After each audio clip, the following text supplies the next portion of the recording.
In the case of related rates then, two variables, x and y, are going to change with respect to time. So we're going to take a derivative of not just x, but y as well. So it's going to be dx dt, dy dt. So let's find d dt of both sides of this equation. So do you remember implicit differentiation when you had something like x squared plus y squared is equal to 9? Oh yeah, you put it to one side. And then we said take a derivative of this using implicit differentiation. Yes, and it was 2x plus 2y dy dx. Remember? I remember. Yes. Okay, so here it says to find d dt of both sides of this equation. Okay, so what we're going to do is we're going to take d dt of 2x plus y squared d dt of 7. Okay? Yeah. I'm still kind of confused. So d over ddt is the same thing as dy. What's the difference between dy and dx? Oh, what is dt? Okay. dy dx, when we say dy dx, we're taking a derivative of y with respect to x. We're looking at how does y change when x changes. When I have dy dt, I'm taking a derivative of y with respect to t. How does y change when time changes? So instead of putting dy dx, Okay. when Right, we're going to do dy dt. So let's do this one. So d dt, it's, so dy dt is the same as d dt of y. Okay? So d dt of 2x, remember we can always take the constant out. So that's like 2 dx dt plus the derivative of y squared, it's going to be 2y dy dt equals, now what's the derivative of 7? 0. Huh? it's different because of ddt Of both this time, yes. Okay, so remember how when we did implicit, listen, remember how when we did implicit, let's go back to implicit. We took a derivative of this, and then we just left it that way. Plus, we took a derivative of this, but then we had to tack on dy dt. Remember? just to the y. Just to the y. We did it just to the y for implicit. Now we're going to do it to both. Okay? So, so here, I take a derivative of 2x. What is that? 2. And then I say dx dt. I take a derivative of y squared, 2y, and then I say dy dt. Everything. You can't factor it out because No, right. We're going to have like a whole bunch of other things to do. Okay. Let's do the same thing here. We're going to do d dt. That was it? okay. Okay, hang on. That's like step 1 of what's coming. Okay. I'm sorry. Yeah. Started the problem yet. Yeah, we haven't even started the problem yet. Okay? This is step 1 of like 47. So, okay. Here it is. Best way to do it. I have this, right? Sine of y. I take a derivative. It's cosine of y times dy dt. Just tack it on, d dt of the variable, equals. Now look at what I'm going to do. I'm going to take each term, x cubed, take a derivative, times dx dt, minus 1 times, no, don't think about canceling out yet. Just put dx Okay. here and that's right one. No, don't write 1. Okay, so,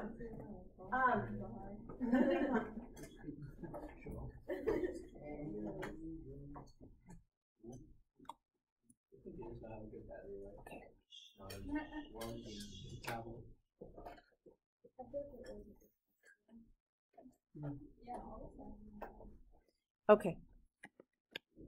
Moving along. How do we solve related rates problems? Okay. Well, first, again, same as optimization, is understand the problem. Understand what it is that you're looking for, what it is that you have. Okay? So, identify the variable whose rate of change you seek and the variable whose rate of change you know. So there are going to be two variables, x and y. They're going to tell you x is changing at this rate. What is the rate at which y is changing? Okay? You can't have them all be unknown. You can only solve for one unknown. Okay? So identify what it is that you have, what it is that you need. Okay? Now, one thing, this term rate, okay? We talk about this term rate all the time. Let's understand what it is that rate means. Rate is how fast something is changing.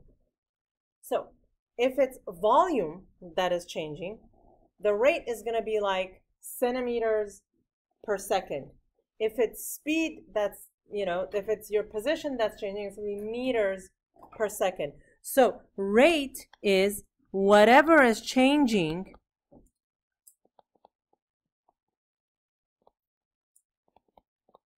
over time.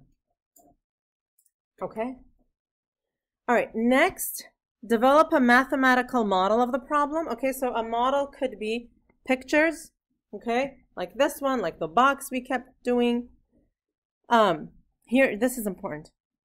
Distinguish constant quantities from variables that are changing. Some things are just going to be constant. Look at this ladder. Is the length of the actual ladder ever changing? No. Right? The x and the y will be. Okay? Write an equation. Okay? Then, once you have your equation, just like with optimization, it's time to take a derivative. This time, though, we're going to take a derivative of both sides of the equation and using implicit differentiation. And then it's the fun part. We substitute values, and then we interpret the solution. Okay? What does all this mean? It's gibberish right now, but we're gonna go over it. Okay. So, these are just examples, because what are the possible types of problems you could have? You could have something where distance is changing. In that case, it's dx dt. You could have something where vertical distance is changing. It's dy dt. All right? Exactly. Exactly. Now, if three things are changing, like if you have a triangle and all three sides are changing, then it'll be x, y, z. So you'll have dx dt, dy dt, dz dt. Okay? So these are just some things that you can have. And then what would the units be like? If it's distance that's changing, it's centimeters per hour, feet per minute. You see what I mean? This is also a way for you to figure out what it is that you want. Like if you're given a unit in centimeters square per hour and you don't know what variable to put it into, okay, think about it. Centimeters square, what is that? A. Per hour, that's area. Centimeters square is area. Per hour, that's t. So it's, dA dt. Okay? All right, and here is our ladder problem. Yes? How come vertical distance is centimeters per hour and the second one is centimeters per hour? Then one off the first one. Those are not like carved in stone. These are just examples of what a unit could look like. It could be anything. Any of those could be anything. So look at this. If you have a triangle, x could be changing and y could be changing and z could be changing, let's say, right? We just normally, like if it's horizontal, we call it x. If it's vertical, we call it y. Don't think too much into that, okay? It'll just give you a matching. Okay, here we go. a ladder is slipping down a vertical wall. The ladder is 13 feet long. Will that ever change in this problem? No. So that's a constant.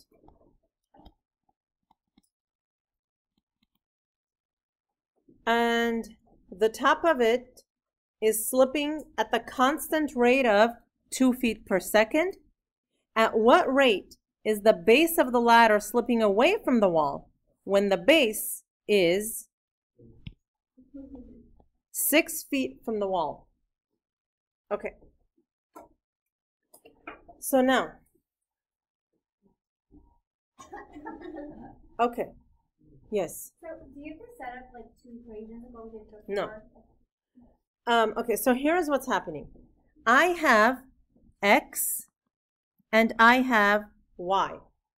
And those are both changing, right? If they're changing, then I need dx dt and then dy dt. Okay, so dx dt is the rate at which x is changing. Dy dt is the rate at which y is changing. Now let's just see what it is that we have and what it is that we need. Okay, now this in the blue, the top of it is slipping at the constant rate of 2 feet per second. What is that? Is that the change of the y or the x? So it says the top of it is slipping at the constant rate of 2 feet per second. The top of it, that's the y. So that's dy dt. Now, initially when I was talking about this, I think it was Simona that said, or somebody, that said the vertical distance is decreasing and the horizontal distance is increasing as the ladder slips down, right? Now, since the vertical distance is decreasing, dy dt is negative 2 feet per second. That's up to you to know. That if that particular quantity is decreasing, then the rate is negative. Okay? Now, what we're asking for here is, at what rate is the base of the ladder slipping away? What is that referring to? X or Y? X. At what rate? That's dx dt. And that's what this problem is asking us to find. Dx dt. When? At what point? When the base is 6 feet from the wall. Is that X or Y? X. That's why I highlighted it in red. So when X is equal to 6. Okay. Wait. There are lots to do before we plug in. So all this is happening when X is equal to 6. When you're given that, so this is like sliding, and imagine you have a camera, and exactly when X is equal to 6, you take a picture of it, right? You take a picture of it exactly when X is equal to 6, and what does the triangle look like? It looks like this is 6, this is Y, which I don't know what that is. How much is the diagonal distance? 13. Is there a possibility for me to find Y? Sure. There sure is. Y squared plus 6 squared is, no, it's 5, 12, and 13.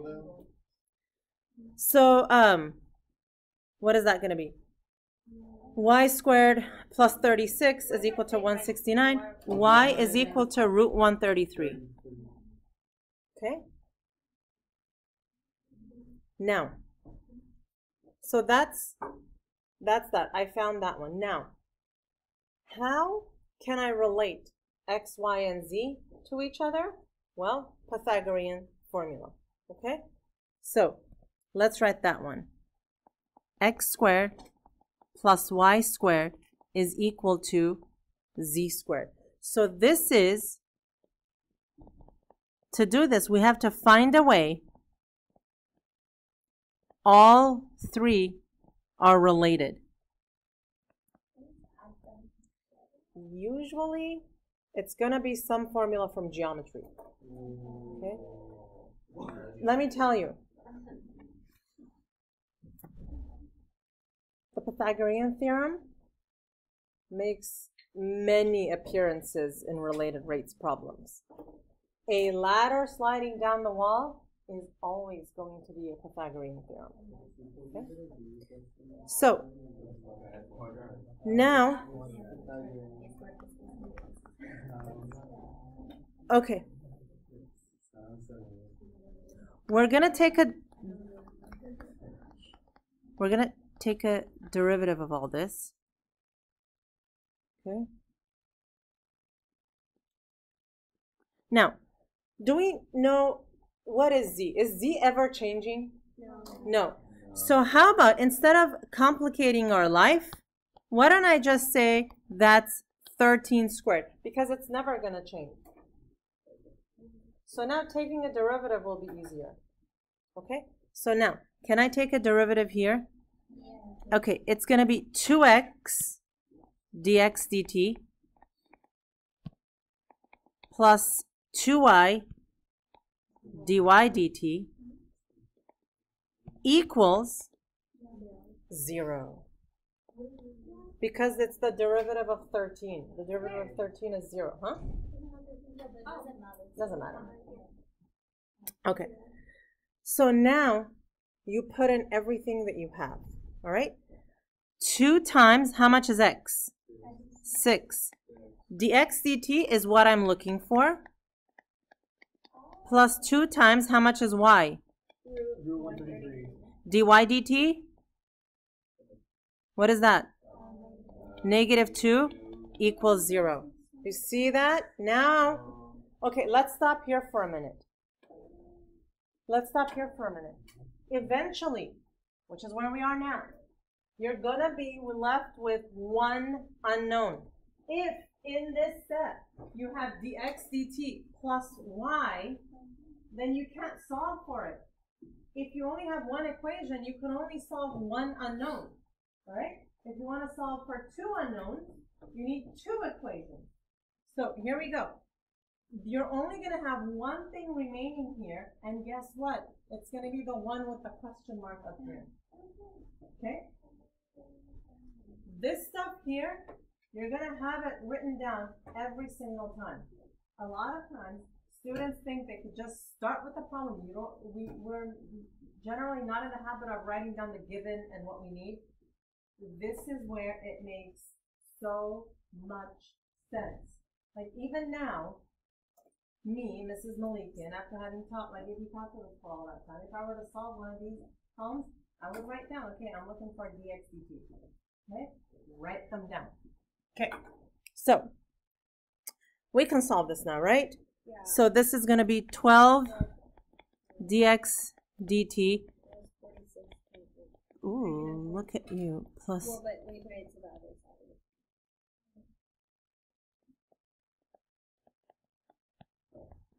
Equals negative 4 root, oh, minus, so then plus there. 4 root 133. Right, so dx dt is going to be that over 12. So dx dt, 3.844 feet per second. Okay? What? Okay, so fine, that's a number and some symbols. What does that signify?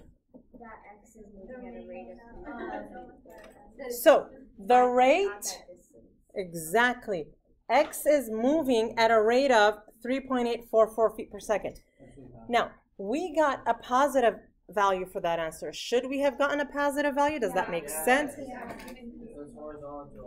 No, not because it's horizontal, because X is increasing.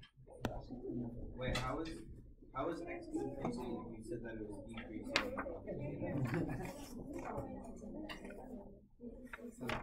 At the beginning of the problem, you said dy. There's another run-of-the-mill problem. A spherical balloon, yes, it's totally spherical, is inflated with helium at a rate of 20 centimeters cubed per second. That's how fast the helium's going in it. Okay. Here we go. It's a spherical balloon, and it's being inflated with helium at the rate of blah, blah, blah. So now, hang on. Let's think about this for a minute. Okay?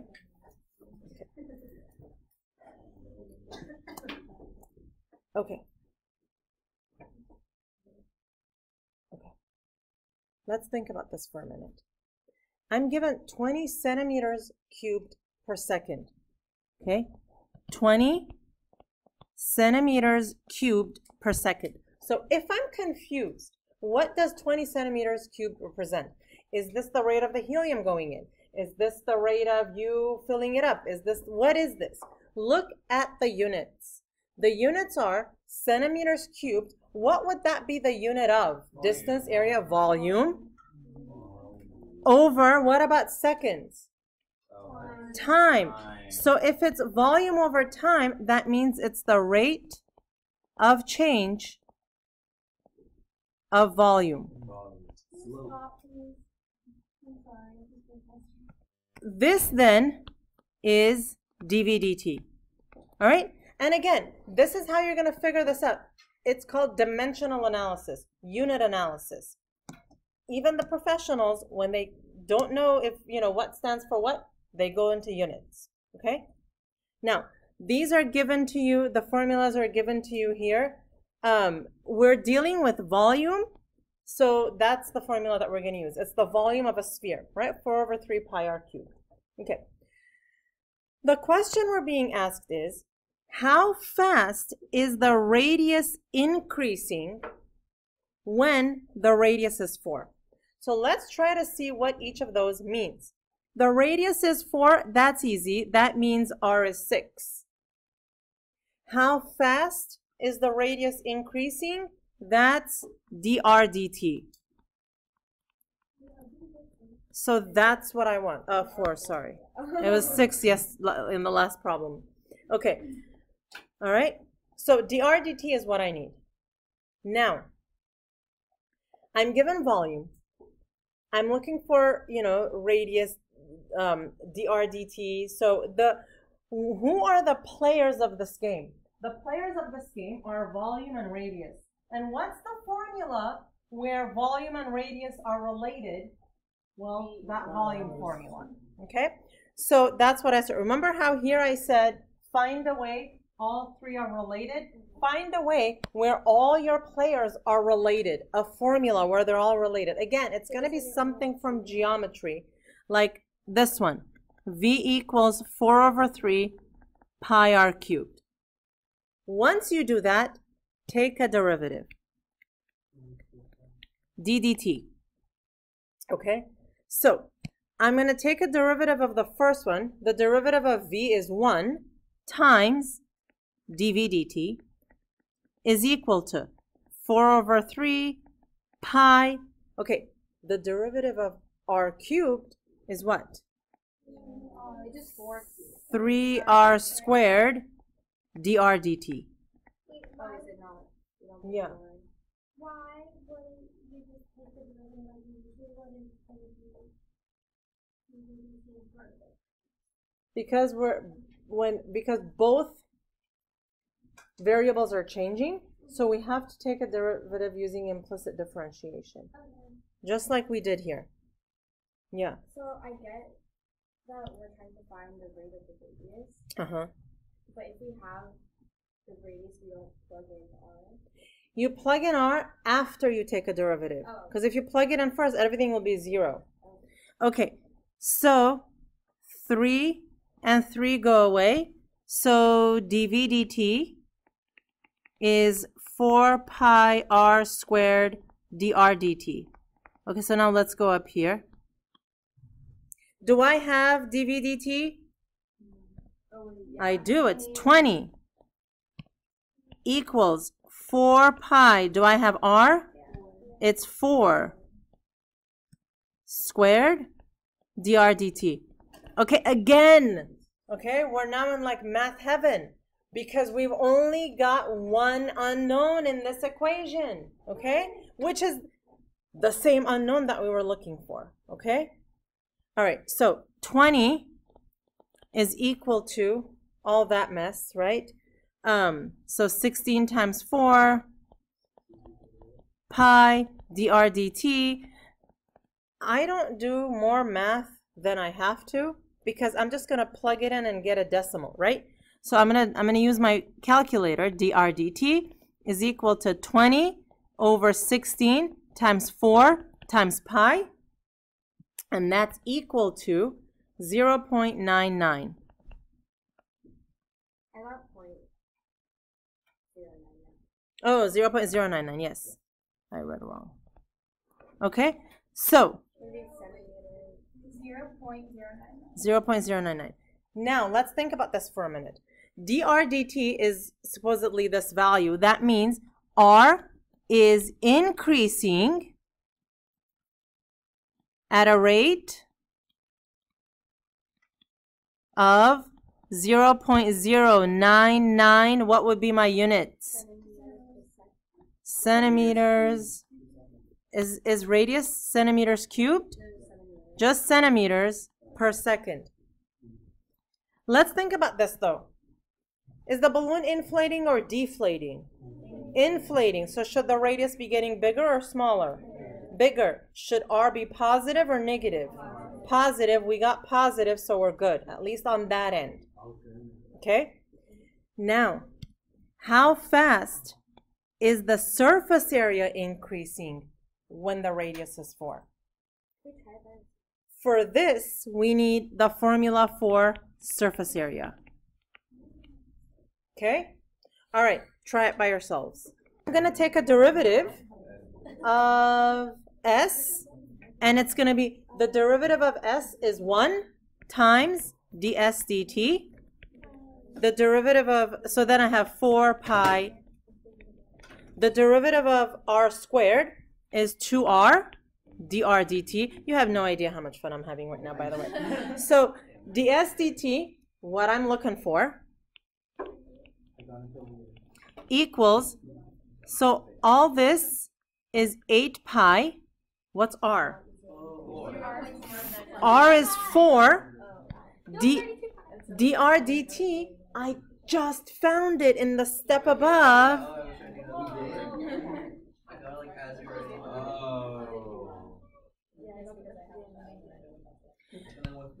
So the answer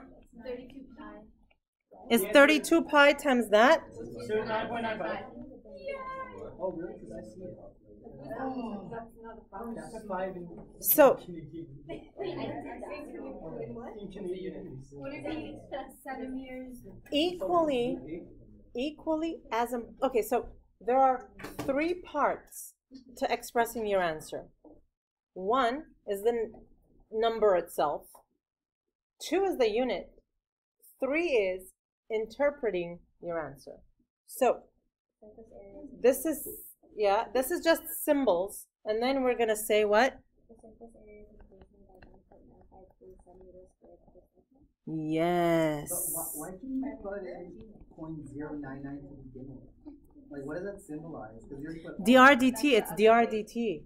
Oh, because you're doing times your. Times dr dt. On a quiz or a test, would you want us to write the answer like that? Yes, like this. Oh, with the happy face. When we meet again on Wednesday, your homework is just going to be this worksheet, which is 2 problems. Okay? The next one, it'll be due later. So after this lesson, I've